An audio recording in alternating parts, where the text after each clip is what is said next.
talking about what I learned about leadership from a fight with my wife.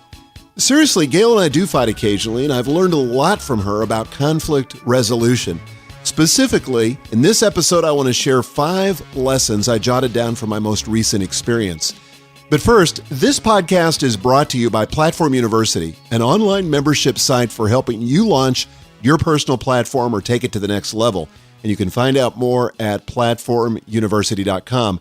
If you're already a member, be sure and check out this new Backstage Pass segment, which we posted earlier this week. I reviewed Delinda Lane's platform. She's one of our members who submitted her platform for my review, and I recommended 10 specific actions she needs to take to expand her reach and accomplish her goals. And if you're not a member, check us out at platformuniversity.com. I created this unique membership site specifically to help you build your platform bigger and faster than you could on your own. As you may have noticed this last week, the podcast last week, my team and I are starting to adjust the format of the podcast, and I'm committed to constant and never-ending improvement. So I'm always asking myself the questions, how can we make it better? How can we add more value? And as a result of that, I'm going to begin adding something that I'm calling the tip of the week. And this will just be some resource I've found that's helpful in the last week and in the hopes that you'll find it helpful as well. So last week, I interviewed Amy Porterfield for Platform University, and she's one of the world's leading authorities on Facebook marketing, probably the leading authority. And I've really been focusing on growing my own Facebook presence, and I wanted to see what I could learn from her. And I also knew it would be hugely beneficial to our members. Oh my gosh, she was amazing. She's one of those rare experts who's equally good at strategy and implementation. And I learned so much. In fact, one tip that Amy shared with me literally doubled the number of Facebook likes I was getting. I've tracked it now for a week. It's exactly double of what I had gotten in the previous several weeks. And by the way, it took me about 5 minutes to implement it. But if you want to learn more, let me suggest that you check out Amy's Facebook Influence 2.0 program, and you can find it at fbinfluence.com. There's a link in the show notes. That's not an affiliate link. I'm just simply recommending this because I believe Amy provides the best training available if you want to leverage Facebook to build your platform and grow your business. Okay, so let's dive into our topic for today. What I learned about leadership from a fight with my wife. I still laugh when I say that title, but let me give you a little context. Gail and I have now been married for 35 years. She's my lover, my best friend, and my coach. But a few months ago, we had a fight, and it was a doozy. It's not important what it's about. I don't want to rehearse all that here in this public podcast, but it was one of those issues we've stumbled over previously. But I'll admit, it was my fault. I ambushed her and I let it escalate beyond what the circumstances warranted. Thankfully, it ended well, and primarily because Gail was patient and refused to react to my rant. This was enough to end what Emerson Eggerichs calls the crazy cycle. And by the way, if you haven't read his book, Love and Respect, you must do so. It's the most practical book on marriage I've ever read. I had all the guys in my mentoring group read it a couple of years ago. Hugely, hugely helpful to all of us. But in this fight, I was tired, I was feeling a little foolish, and we ended up asking one another's forgiveness, and we restored the relationship. So it was all good. But as I was reflecting on that experience, I thought to myself, how can we avoid slipping into this same conflict in the future? I don't mind new conflicts, but I hate having the same argument over and over again. Well, I wrote down 5 lessons I want to remember for the future. And not only they're applicable to your marriage, but I really believe these will be applicable in the work environment with the people that you're leading as well. So again, 5 lessons. Number 1, clarify your expectations up front. You know, most conflicts are born out of a misalignment of expectations. And in this particular argument, I had a set of unexpressed expectations that Gail failed to meet. And if we had discussed them before the day began, we would have likely avoided the problem altogether, but she didn't know because I hadn't bothered to articulate them. Well, this happens in business too. The people we lead can't read our minds, and neither can your colleagues, and neither can your boss. We've got to make our thinking and our expectations visible. Like one of my daughters says to her son when he's frustrated, use your words. We got to make our expectations clear. What do you need? What do you want? When do you want it by? The more clear you can be with your expectations, the less conflict you will experience, the less conflict I will experience. So we've got to clarify our expectations up front. Number 2, my second lesson, assume the best about each other. This is especially difficult in the heat of the moment. It's so easy to impute motives, but realistically, your spouse does not get up in the morning intending to make your life miserable. You have to give your spouse the benefit of the doubt and assume that he or she is well-intentioned. Well, the same is true on the job. The people you work with don't get up in the morning thinking about how they can screw up your life. Now, they may not wake up thinking about how they can bless you, but they likely aren't evil either. So before you jump to the conclusion that somebody intentionally offended you, assume, and this is what I try to assume, that other person is smart, they're competent, they want to do a good job, and what I need to say is something like, well, I guess I wasn't clear, let me try again, and then restate my expectations, because I want to assume that they just didn't understand. And if you go through this procedure and the person still doesn't deliver, well, then it's time for a different kind of a talk. But always assume the best. I've never gone wrong with this. Maybe it drags out the conflict a little bit longer. There may be the occasion, and it's very rare, that I'm abused because I assume someone's motives are good, but it's usually, almost always, the best course of action. So lesson number 2, assume the best about each other. Lesson number 3, affirm the priority of the relationship. The most important asset you have as a couple is the health of your relationship. Let me say it again.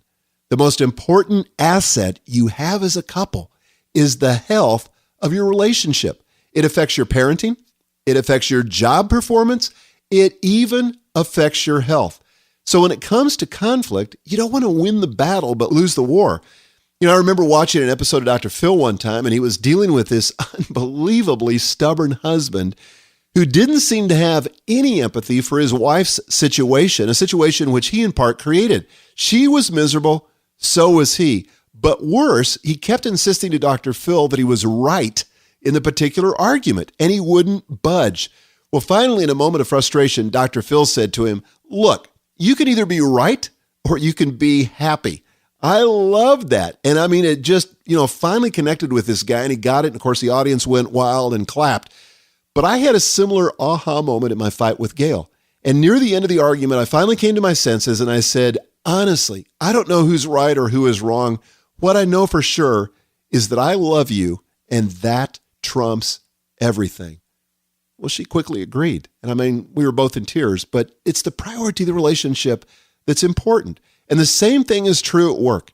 The most important asset you have as a team is the health of your relationships. And you've got to constantly affirm this and express it out loud. People can handle just about anything if they know they're loved and accepted. A conflict is like a withdrawal in a bank account. Your relationship can handle it if you've made enough deposits. But if you haven't, you're going to overdraw the account, and that doesn't lead anywhere positive. So you've got to affirm the priority of the relationship and take every opportunity to do that so that when you encounter conflict, your relationship can survive it intact. So lesson number 3, affirm the priority of the relationship. Lesson number 4, depersonalize the problem. When you square off against one another and make it personal, it gets ugly. If you're not careful, you end up cornering your spouse and leaving them no other option than to react or retaliate. And instead, you have to move to their side of the table, metaphorically speaking, and work on the problem together. And this takes enormous self-awareness and maturity, and it's difficult, but not impossible to do in the heat of the battle. As humans, we're wired for flight or fight. And this is exactly what many couples do when they encounter conflict. When they enter into it, they either get defensive and start attacking, or they shut down and sometimes literally leave the room. And neither of these responses is healthy. And reflect back on your own experience with conflict. My guess is that you've probably been given to one of those or the other. And sometimes in a relationship, one of the parties has a propensity to fight. The other one has a propensity to leave. And it's not healthy. They're natural, by the way, so don't beat yourself up about them. Just determine that you're going to practice a third alternative, which is to objectify the problem, name it if possible, and see if you can enroll your spouse or your coworkers in solving it. It's much easier if you do that. Again, the objective is to get everyone on the same team, on the same side of the table, looking at the problem, using your combined resources to solve it. So lesson number 4, depersonalize the problem. Lesson number 5, this is so important. Listen more than you talk. You know, when you get angry, or at least I do, it's easy to rant, to give expression to my emotion. And this is almost never a good idea. Instead, if you want to be understood, you must seek to understand. Thank you, Dr. Covey. This means trying to see the other person's point of view. Ask a question, and then ask a follow-up question, like you're peeling an onion. And when I shifted to this mode, all kinds of good things happen. First, I keep from embarrassing myself by assuming something that's not true. I can't tell you how many times I've gotten into an argument or a conflict, made an accusation, and then only to find out that I had forgotten a conversation that we had had or an agreement that we had made. And I find that it's often best if I can just ask a question and assume the best on the part of the other person and listen more than I talk.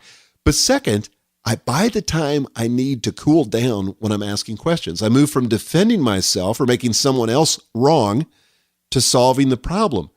And then third, I widen the context by considering the other person's point of view. And this almost always results in a better solution. I have a narrow, limited view. It's not to be equated with the truth, as though I was seeing everything objectively. It's a limited perspective.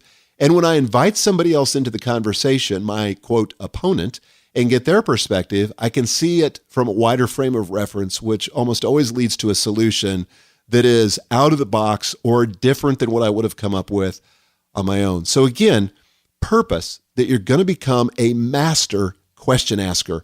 And warning, I'm not talking about becoming an interrogator. That's an entirely different thing. You don't want to be the Grand Inquisitor. That's not going to work for you, I can promise. But I'm talking about intentionally becoming fascinated with your spouse and with the people you lead. If they're seeing something from a different perspective, that can be helpful to you. You need that information to make the best decisions. You need that perspective to take advantage of the relationship and grow it to the level that'll be mutually satisfying. So what does a fight with my wife have to do with leadership? As it turns out, everything. If you can't lead yourself, you can't lead others. And if you can't learn to manage conflict with those closest to you, how can you manage it with those who have less of a stake in the outcome? Well, I hope this has been helpful. I'll be back in a minute with our listener Q&A segment. Don't close your eyes. Don't close your eyes. Don't close your eyes. Don't close your eyes. This is your life. Are you who you want to be? All right, welcome back. We've got 4 questions today. The first one comes from Amanda. Hi, Michael. My name is Amanda Voslow, and I'm calling from Fayetteville, North Carolina. I'm very interested in this topic because my husband and I were lucky enough to find jobs together working with students at Methodist University. We often look to each other for accountability, support, and inspiration. My question is, if and when is it appropriate for married couples working in the same field to market and promote themselves together? If it is appropriate, what tips can you provide for doing this successfully? Thank you so much for your time and inspiration. Amanda, thank you so much for that question. Wow, I don't think I've ever had a question like that before. Certainly, if your relationship is as healthy as you say, and this is something that you bring as a package to the work environment, I do think that could be successfully marketed. I'm not sure it could be successfully marketed in a conventional employment situation. Yeah, you may be able to find that situation, but I don't know too many companies that are that forward thinking. That, many companies have policies against people from the same family working in the same organization, or sometimes they have a policy that says that one can't report to the other. All this stuff about nepotism. Frankly, I think it can be enormously helpful if it's strategic and if you really think through it and give people permission to talk about the unspeakable when there's problems that come up in the relationship.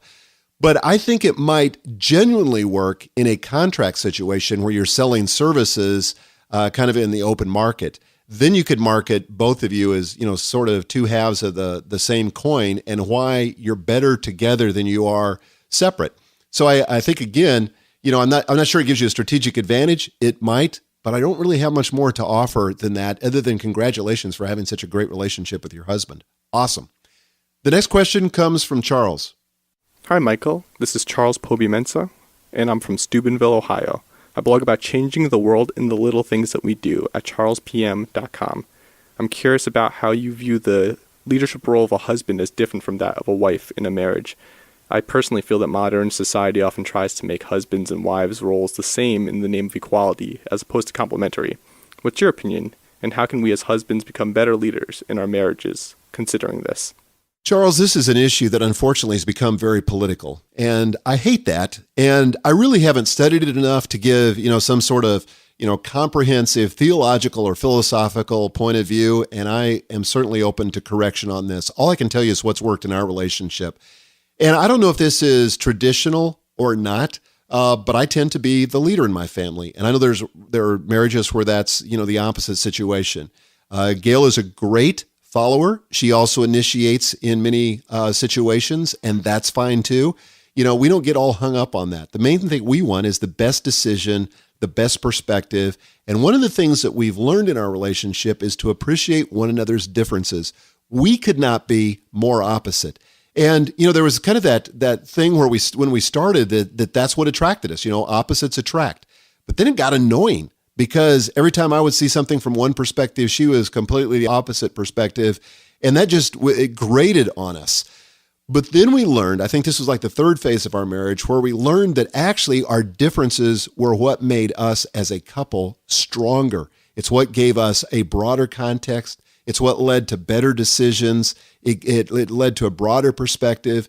And so now we really try to understand, appreciate, and use that in any kind of situation that we encounter. Just an example, I tend to be more introverted. She tends to be more extroverted. Well, we let that work for us. There are situations where we need to be out among the public to meet people, and she tends to lead in those situations, and I tend to follow. But there are situations where I think we have to pull back from that and tend to the nourishment of our own emotions and our, self-care kind of things. And I tend to lead in that. Or take another situation where I tend to be impulsive about decisions, which means I get to a decision quickly, but often the wrong decision. She, on the other hand, tends to be more thoughtful and consider the options that are out there. That used to really annoy me because I thought, why can't we get to a decision faster? Just make the frickin' decision. She, on the other hand, had the opposite perspective. No, let's wait and consider our options. Well, the truth is we make the best decisions when we consider the options, but we move to a decision point. So that's how our differences serve us. And I would just encourage you and anybody listening to really assess your differences on that level, and especially with your team at work. Don't see the differences as something that's a liability, but as something that's an asset. And make sure you don't hire people that are just like you, that make decisions in the same way that you make decisions, that think the way you think. If you do, you'll have a weak team. And as somebody once said to me, if we're the same on everything, then one of us is unnecessary. The next question comes from Kevin. Hi, Michael. This is Kevin Bemmel from Los Angeles, although at the moment I'm stationed at Naval Base Point Loma in San Diego.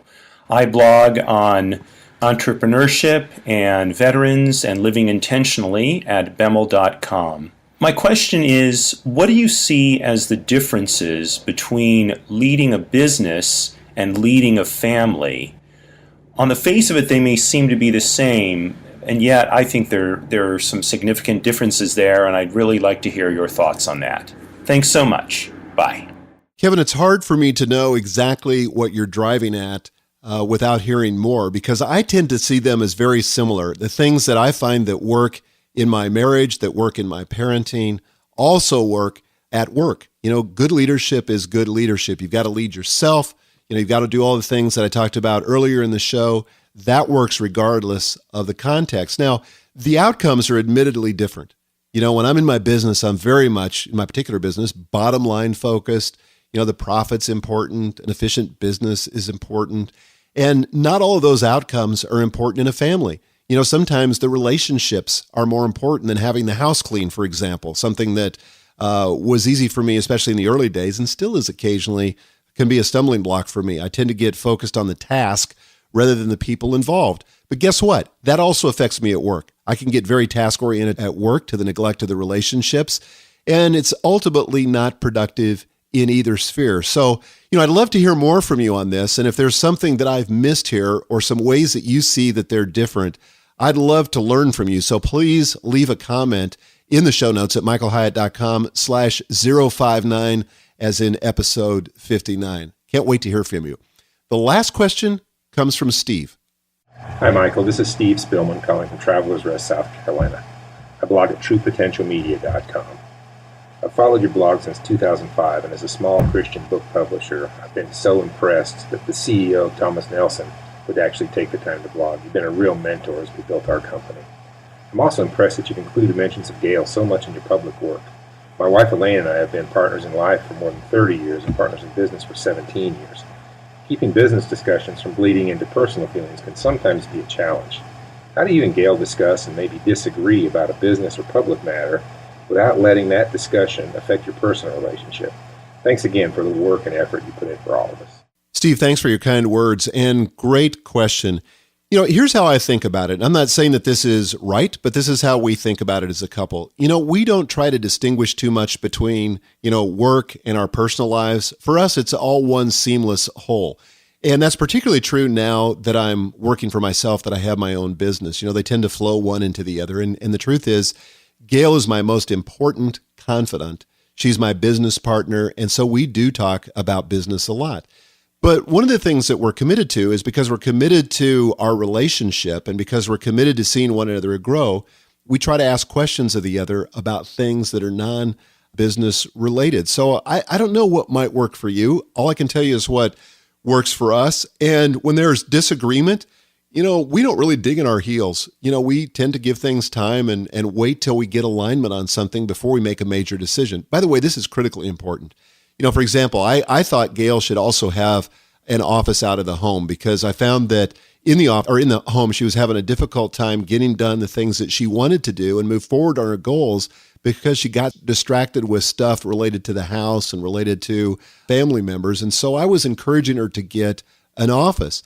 But it was not an easy decision for her. She wasn't convinced, and it took her a while. And even though I thought I had the right answer, I intentionally gave her the space to think through it and maybe come up with a different answer. And she ultimately agreed, and she thought that was a good thing. And so now she's almost ready to move into her office, which conveniently is right next door to mine, which is going to be really fun. But at any rate, I just find that I have to give her space. She finds the same thing for me. Neither of us dig our heels in. It's just kind of a way of being, a way that we've developed in our relationship with one another. So hopefully that'll be a little help to you. So now it's your turn. What has your own marriage taught you about leadership? Well, to comment on this episode, go to my blog at michaelhyatt.com/59, as in episode 59. And I'll be back in a minute with some announcements and a final action step for you to take in getting better at conflict resolution.